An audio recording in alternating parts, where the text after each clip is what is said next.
This is a re-record of this week's Koine Corner because I think you'll like it better if I turn the microphone on. So let's try it that way. This week we're looking at Mary, the mother of Jesus and his small group of early followers as they are invited to a wedding in Cana. And specifically what we're going to look at this week is the dynamic between Mary, the mother of Jesus, and her son Jesus. This story is found in John chapter 2. We're specifically looking at verses 3 through 5. So let's start out with verse 3. This is from the ESV. When the wine ran out, the mother of Jesus said to him, "They have no wine." So, interesting little phrase. Hysteresantos oinu. When the wine ran out. This is a genitive absolute, and this word hysteresantos, when it's about people, it means that they're either late or they're lacking somehow in efficacy, power, ability to do something. When it's about things, it means that there's materially not enough of it. So when the wine ran out, when they didn't have enough wine for the whole wedding feast, there was a real problem. And Mary comes to Jesus and utters these words, oinon uk ekusin. Wine they don't have. They have no wine. There's a rabbinic saying, without wine, there is no joy.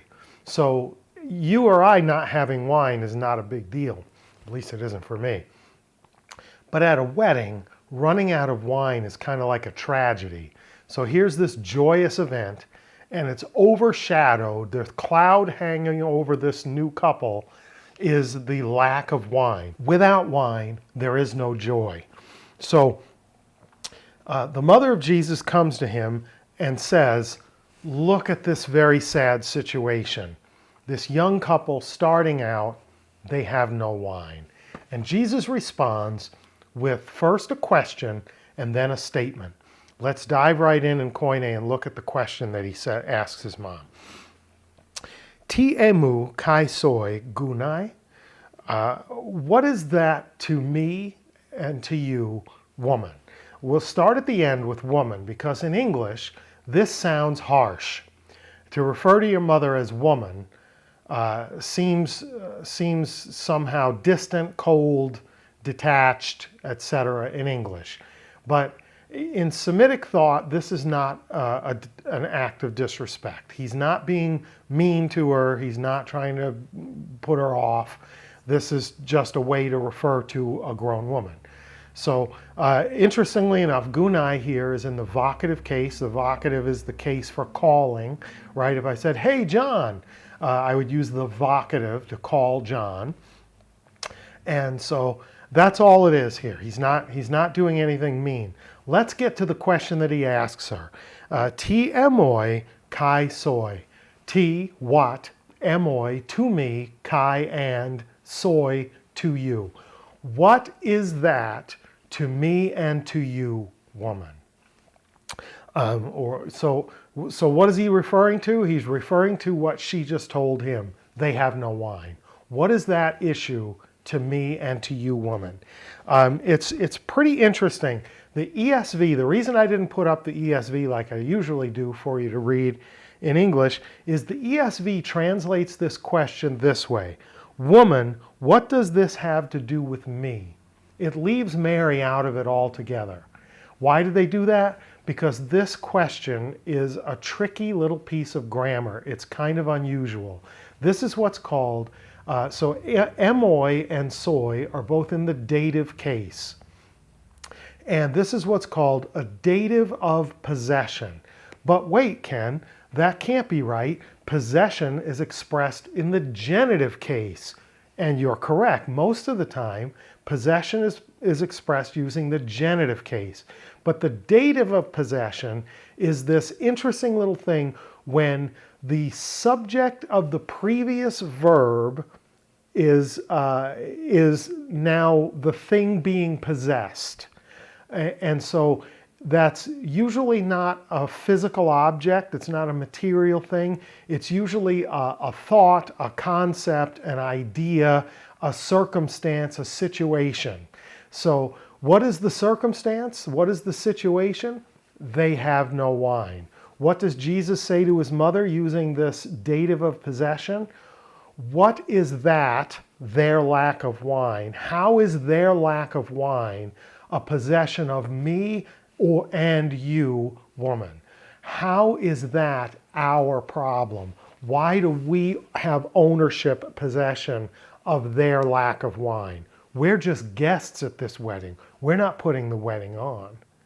So you see the distinction in this kind of possession. It's not talking about possessing wine or not possessing wine. It's talking about the lack of wine as the subject of the previous verb. What is ekousin? They have. What is it that they have in this case? They being the people putting on the wedding? No wine. So there's no wine being had, and Jesus says, woman, how is that my and your problem? How do we own that? Pretty fascinating. There are some translators that translate this interesting construction as what have we in common? Like how do you and I together in common own that problem is sort of the concept there. So it's not their problem, they're guests. This isn't their wedding. But let's move on and look at the sentence, the statement that Jesus made after he asked the question. Hupo heke he hora mu. So hupo, not yet. Heke, it has come. What has not yet come? He hora mu. Here we get a genitive of possession. Mu is the genitive of possession. He hora, the hour of me, my hour, my time has not yet come. So Jesus says plainly, if he accepts possession of this problem, if he intercedes as his mother is hoping he will, he's going to prematurely draw attention to himself. It's not my time yet. My time has not yet come. It sounds like a fairly hard no, doesn't it? It's not time for me to do stuff like this, especially in a public setting. But look at what his mother said to the servants, the people responsible for distributing wine, in John 2:5. His mother said to the servants, do whatever he tells you. So let's look at that statement in Koine. Hoti an lege humin poiesate. So hoti an, whatsoever he, lege, subjunctive of lego, I say. Here it's the third person singular subjunctive. Whatsoever he might or should say, humin, to you plural, poiesate, do it. It's an imperative. It's an aorist imperative communicating the start of something. Whatever he tells you to do, get to it. Do it. So she doesn't know what he'll do, if he'll do. She clearly assumes he'll do something. She has enough confidence that he's going to do something that she tells the servants, anything he says to you, regardless of how strange it sounds, just do it. She clearly has taken his no as a potential yes, at least a potential yes. Whatever he says, do it. Could this interaction happen between anyone other than a mother and son? This is sort of the dynamic, the mother feeling an entitlement to bring this problem to her son, a son that she believes has the ability to do something about the problem. And even though he clearly acknowledges, I see that there's a problem, it's just not my problem and it's not your problem. Also, you're putting me in an awkward position, but mom goes ahead and says, I feel like something has to happen here. Whatever he says to you, do it. This is a strange miracle. There's not a dead child. There's not lameness, blindness, deafness, muteness. There's not leprosy. There's not demonic possession. What we have here is an unfortunate circumstance. Culturally, it's a pretty significant unfortunate circumstance, but it's by no means on par with a disease that makes you leave your home and family and be an outcast and have to shout out before you approach people that you have leprosy, right? This is just an unfortunate circumstance. And she brings the unfortunate circumstance to his attention, and without pleading, without pressuring, just leaves it hanging there that this is sad. They have no wine. And you're here, and I feel like if you wanted to, you could do something about this. He does do something about it. You know the story. He not only provides wine, he provides wine in a superabundance. Even though he said this isn't the time, even though he doesn't seem like he wants to take possession of the problem, he solves the problem. Why does he do that? We're not told why he does it, but we are told the effect, the outcome. In chapter 2, verse 11 of John's Gospel, it says this: "This, the first of his signs, Jesus did at Cana in Galilee and manifested his glory. And his disciples believed in him." So, we don't know if that's why he chose to do it, but we do know that the effect was that the handful of disciples that came to the wedding with Jesus saw what he did and came away. The verb is epistusan. They believed.